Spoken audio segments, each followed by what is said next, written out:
Hello friends, it's Miss Nestrick, and we're going to finish our James Rizzi inspired cityscapes. Remember, a cityscape, can you say cityscape? A cityscape is kind of like a landscape, but instead of it being a picture of land, it's a picture of buildings in a city. Now, James Rizzi's cityscapes had lots of silly faces, and they were made to make people happy. He wanted to spread joy, just like the artist Chris Uphughes, who we did our hearts inspired by. Just like Chris Uphughes, James Rizzi wanted to make people happy, and to do that, he made these silly-faced cityscapes. So today we're going to color these, and I'm going to show you a couple different ways that you can color them.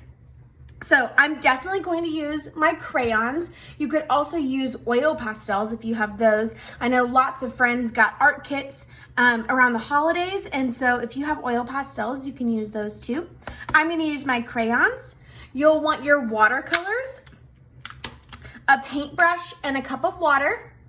And then I'm also going to use my markers. I know that I didn't put markers in your art kit, but if you have washable markers, so like Crayola markers, you can use those today too. So if you need to pause the video to go grab your materials, you can, but I'm gonna go ahead and get started. So the first thing I'm going to do is I'm going to use my crayons, and crayons are really cool because since they're made out of wax, so crayons are made out of wax, all of our art materials are made out of different materials, and crayons are made out of wax, and wax does not like water. Wax and water are not friends. So when we use our watercolors on top of our crayons, they don't mix. So the crayons will stick through. So I'm gonna use my crayons first, and I'm gonna go around, and anything that I really want to be a color that maybe I don't have in my watercolor palette or don't have with my markers, I'm gonna use my crayons and color that right now.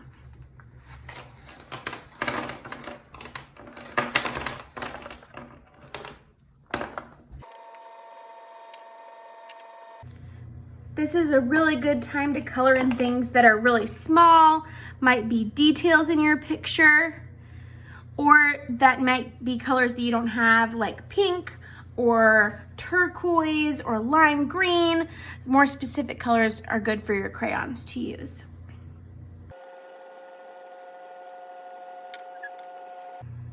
Ooh, another tip. If you want anything to stay white and you're worried that you might not be able to keep your watercolors where you want them to go. Watercolors are really, since they're really watery, they're hard to control and hard to keep them exactly where we want them to go. So if there's anything that you want to keep white and you're worried that you won't be able to once you start painting it, go ahead and color that with crayon. Then when we add the watercolor, since water and crayons don't like each other, it'll stay white, which is going to be really nice.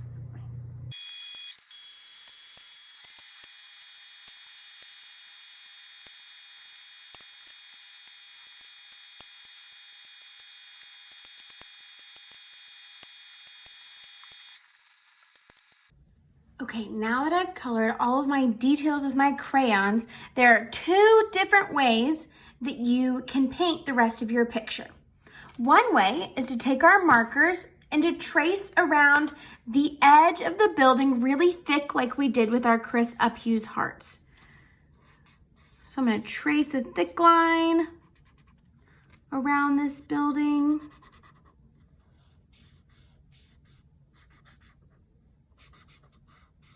Making sure it's really juicy.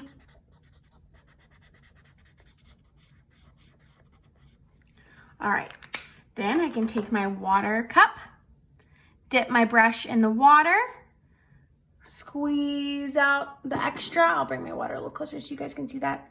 Squeeze out any extra that I have on the side of my cup, and then go in, and I'm gonna get that marker really wet and bring it into the middle of my building. So it kind of makes makes the marker turn into a watercolor. So this is one way you can paint. Another way is to actually use your watercolors. So when we're using our watercolors, we want to make sure that we use lots and lots of water. Watercolor's favorite ingredient is water. They're very thirsty. So I won't take off any extra when I use my watercolors. I'll go straight from my water cup to my watercolor. So maybe if I want to make this building down here green, water on my brush, straight into the green color, stir it around on my tippy toes. Remember, we don't go to the booty scoot and boogie. We want to dance around on our tippy toes when we're painting.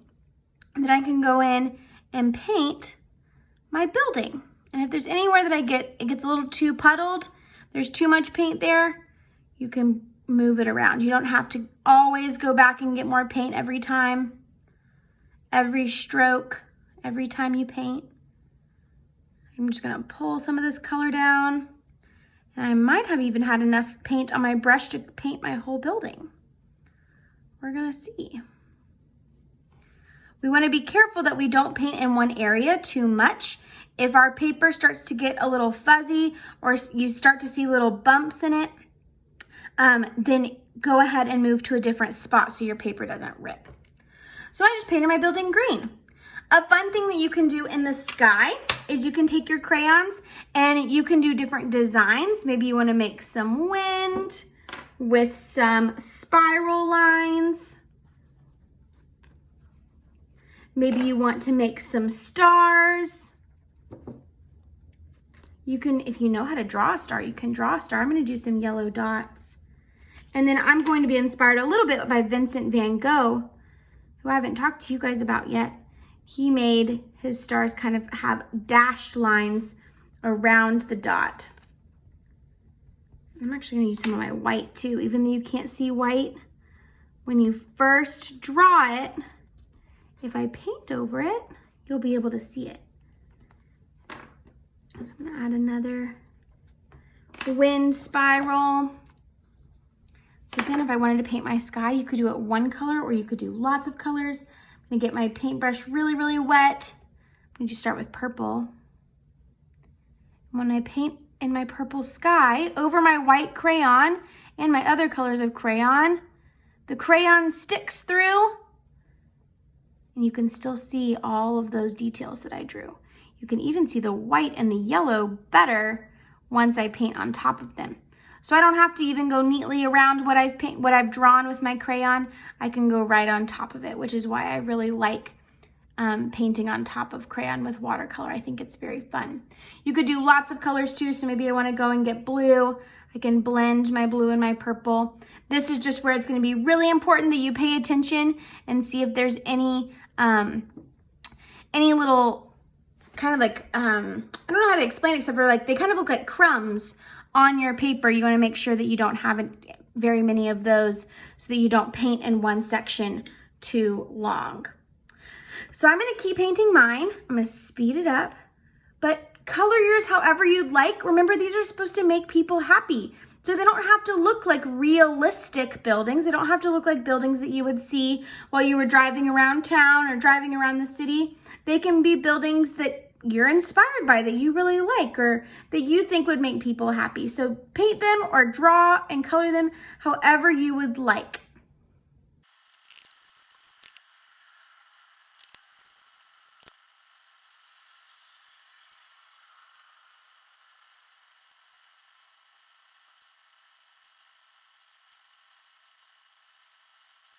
All right, friends, when you're finished with your painting, make sure that you don't close your sketchbook, that you leave it open so that it can finish drying.